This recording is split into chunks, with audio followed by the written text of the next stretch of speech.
شدید سردی کا موسم اور ہمارے بزرگ والدین، یہ تحریر لکھی ہمارے محترم ریاض اللہ فاروقی صاحب حافظہ اللہ نے. بہت زبردست تحریر ہے، بہت پسند کی گئی، اور اسی تحریر کو میں ویڈیو کی صورت میں پیش کر رہا ہوں.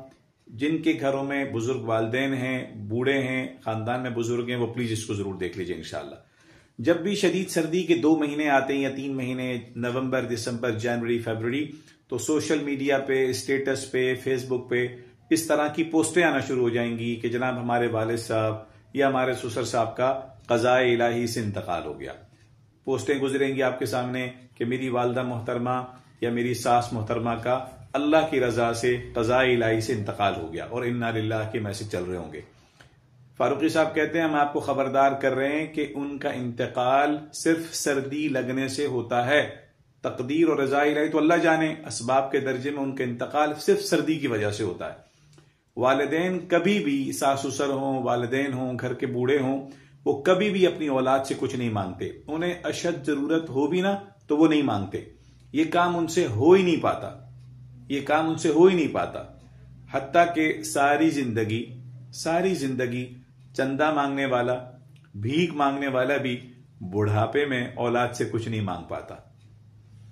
تو خود احساس کیجئے، آج سے خود احساس کیجئے، اور انہیں گھر کے بزرگوں کو، والدین کو، ساس سسر کو گرم رضائیاں، گرم ٹوپیاں، گرم کپڑے، کوٹ، ٹانگوں میں پہننے والے لیگیز، گرم موزے، جوتے، گرم خوراکیں، شہد کالی مرچ کے ساتھ، پنجیری، ڈرائی فروٹ، سوپ، یخنی وغیرہ انہیں مہیا کیجیے، پیش کر دیجیے، پوچھنا نہیں ہے.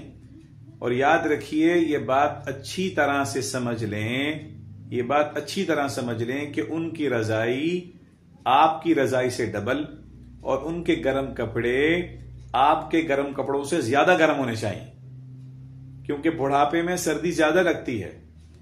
باقی قوتوں کی طرح، یعنی ان کی جو جسم کی جو قوتیں ہیں نا، ان کی قوت مدافعت، یعنی جو امیون سسٹم ہے ان کا، وہ بہت کمزور ہو چکا ہوتا ہے.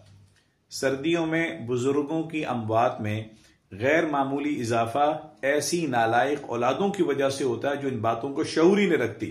سلیبس میں یہ باتیں آپ نہیں پڑھیں گے، کالج، اسکول میں، یونیورسٹیز میں بدقسمتی سے یہ باتیں نہیں. ان باتوں کا ادراک رکھنا ہوتا ہے. سینہ بسینہ یہ علوم منتقل ہوتے ہیں.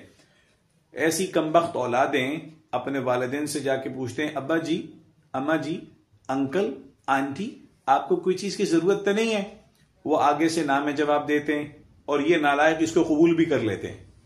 جس طرح ہمارے بچپن میں ہمارے والدین اس بات پر توجہ دیتے تھے کہ ہمارے گرم کپڑے پورے ہیں یا نہیں ہیں، اسی طرح کا بعینہ، یعنی اسی طرح کا کردار، یہی رول آج مجھے اور آپ کو رول پلے کرنا ہے. جن کے گھر میں والدین کی صورت میں کوئی نعمت موجود ہے، ساس سسر کی گرم، یعنی ساس سسر کی صورت میں یا بزرگوں کی صورت میں کوئی بھی بڑا بھائی موجود ہے، کوئی بڑی بھابھی صاحبہ موجود ہیں انشاءاللہ، تو یہ رول آج سے ہم نے پلے کرنا ہے. جب ہم بچپن میں تھے تو وہ جس طریقے سے خیال کیا کرتے تھے، آج ہم نے ان کے بڑھاپے میں یہ خیال کرنا ہے انشاءاللہ. پوچھنا نہیں ہے، کیونکہ اگر آپ نے اپنے والدین سے، بزرگوں سے پوچھا تو جواب نہ میں ملے گا. تو ایسی خدمت کا پوچھنا نہیں، خدمت کر ڈالنی ہے انشاءاللہ. اگر گھر میں آج بزرگ موجود ہیں، خاندان میں، قریبی خاندان میں موجود ہیں، تو عملی قدم اٹھا لیں انشاءاللہ. بسم اللہ کیجیے. ریاض اللہ فاروقی صاحب کا ایسی پوسٹ لکھنے کا بہت شکریہ، اور آپ کی یہ ویڈیو مکمل دیکھنے کا اور عمل کرنے کی نیت سے اس کو دیکھنے کا بہت شکریہ. السلام علیکم ورحمۃ اللہ.